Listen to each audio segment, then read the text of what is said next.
continuação do livro Cristão Contagiante, de Bill Hybels e Mark Mittelberg. A abordagem interpessoal de Mateus. De todas as formas, ele era um candidato improvável. Coletores de impostos certamente não eram conhecidos por se tornar evangelistas. No entanto, foi isso que aconteceu com Mateus. Após aceitar o chamado de Jesus para ser um de seus seguidores, ele decidiu fazer tudo o que estivesse ao seu alcance para chamar o maior número de amigos possível. Por isso, como registra Lucas 5:29, Mateus deu um grande banquete para todos os seus colegas publicanos, na tentativa de aproximá-los de Jesus e da nova vida que ele oferecia. Diferentemente de outros que usam as abordagens já analisadas, Mateus não os confrontou, nem os desafiou na esfera intelectual. Tampouco contou a história do que havia acontecido em sua vida. Isso não fazia parte de seu estilo. Em vez disso, Mateus se valeu do relacionamento que havia construído com aqueles homens ao longo dos anos e tentou desenvolver ainda mais a amizade. Convidou-os para ir à sua casa, passou tempo e partilhou com eles uma refeição. Fez tudo isso porque se importava genuinamente com eles e queria influenciá-los a refletir sobre a mensagem de Cristo. Nos capítulos anteriores, falamos sobre a importância de construir relacionamentos. Como vimos, a amizade nos dá um ponto de vantagem, com a maior possibilidade de influenciar a vida de outros. Bem, com base em minha experiência, aqueles que têm o estilo interpessoal de evangelismo se especializam nessa área. Tendem a ser calorosos e focados em pessoas que desfrutam um nível profundo de comunicação e confiança com aqueles a quem estão tentando alcançar. Muitas pessoas só serão alcançadas se alguém dedicar tempo para construir esse tipo de intimidade. Talvez você seja um evangelista interpessoal. Você gosta de ter longas conversas enquanto toma uma xícara de café com um amigo que está tentando evangelizar? Consegue ouvir com paciência as preocupações de outros sem se apressar para lhes dizer o que fazer? Gosta de receber pessoas em casas, compartilhar uma refeição e passar tempo conversando? Duas pessoas conhecidas que exemplificam o estilo interpessoal são Becky Pittert e Joy Aldrich. Ambos já escreveram livros úteis sobre o assunto.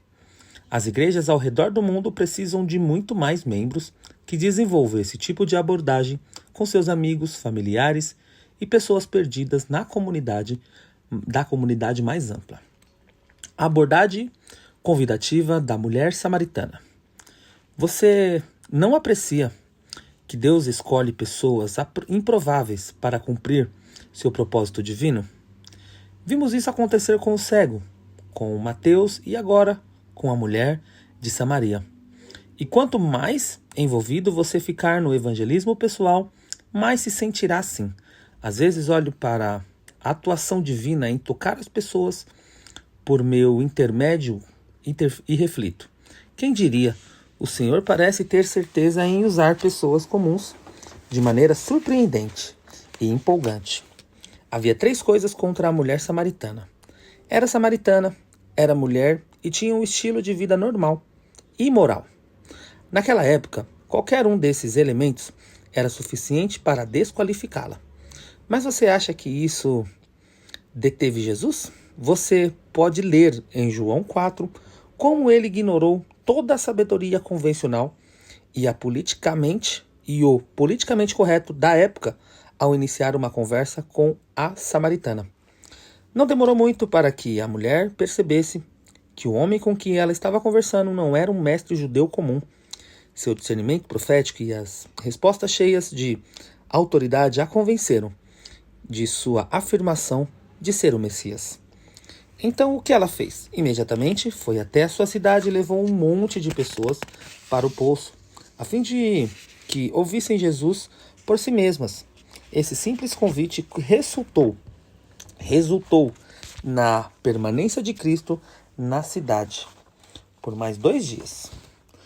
Muitos dos amigos dela declararam no versículo 42: agora cremos não somente por causa do que você disse, pois nós mesmos o ouvimos e sabemos que ele é realmente o Salvador do mundo.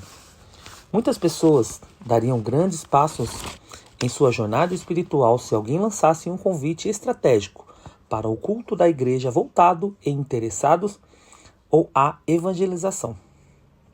Muitos não cristãos estão abertos a essa abordagem. Uma pesquisa realizada por George Barna, por exemplo, mostrou que cerca de 25% dos adultos nos Estados Unidos iriam à igreja se um amigo os convidasse. Pense nisso. 1 a cada 4 amigos seu estaria disposto a se unir a você. A principal pergunta que você precisa responder é que tipo de eventos, cultos musicais, filmes, peças ou outros programas de sua igreja ou comunidade seria apropriado. Pense na perspectiva e nos interesses de seu potencial convidado para fazer a melhor escolha. Embora os convites sejam uma excelente forma de alcançar pessoas, alguns, como a mulher junto ao poço, têm um jeito especial para convidar pessoas. Talvez você seja um deles. Você sempre acaba ampliando o círculo de pessoas envolvidas em suas atividades. Observa que, quando acontece um evento evangelístico, sua minivan fica meio apertada. Talvez seja a hora de comprar um carro ainda maior para poder expandir seus esforços evangelísticos. É difícil pensar em exemplos de pessoas conhecidas com um estilo convidativo. Muitos desses cristãos tendem a ficar longe dos holofotes. Mas quando você se encontra com um, provavelmente o reconhecerá. Eles gostam de dar carona. São os heróis invisíveis que transformam os eventos evangelísticos em sucessos, enchendo-os de pessoas que necessitam ouvir a mensagem. Mark conhece uma mulher chamada Nancy, que tem esse estilo. Alguns anos atrás, seus amigos fizeram uma festa de aniversário para ele. Havia cerca de 30 pessoas ali. Até mesmo um homem que ele nunca virá. Depois o homem pegou um violino e tocou. Parabéns para você. Mark apreciou o gesto, mas ainda estava curioso em saber quem era aquela pessoa. Até que alguém explicou. O violonista estava viajando pelo país sozinho. E Nancy o conheceu na estação de trem. Ela decidiu levá-lo para a festa de aniversário de Mark, para que ele encontrasse alguns cristãos contagiantes que poderiam ajudá-lo a conhecer Cristo. Isso sim, é que é a abordagem convidativa. A abordagem assistencial de Tabita. Em Atos 9:36, a Bíblia diz que Tabita, também chamada de Dorcas, se dedicava a praticar boas obras e dar esmolas. Ela era muito conhecida por seus amáveis atos de serviços realizados em nome de Cristo. Especificamente, ela fazia roupas para viúvas e outros necessitados da cidade. Ela era, na verdade, uma discreta praticante daquilo que estamos chamando de abordagem assistencial. Seria muito difícil as pessoas observarem suas atividades e não terem um vislumbre do amor de Cristo que a inspirava. Seu trabalho era tão importante que, quando ela morreu prematuramente, Deus enviou Pedro para ressuscitá-la dos mortos para que a entrasse em ação novamente. As pessoas que têm essa abordagem acham relativamente fácil servir a outros. Foi assim que Deus as criou. É natural para elas perceber necessidades que outros não veem e sentir alegria em atendê-las, mesmo quando não recebem muito crédito por isso. Em geral, de personalidade mais quieta, gostam de expressar compaixão por meio de ações tangíveis. Embora esse estilo costume receber menos atenção que outros, e com frequência demande um período mais longo antes de produzir resultados espirituais, trata-se de uma abordagem evangelística mais importantes.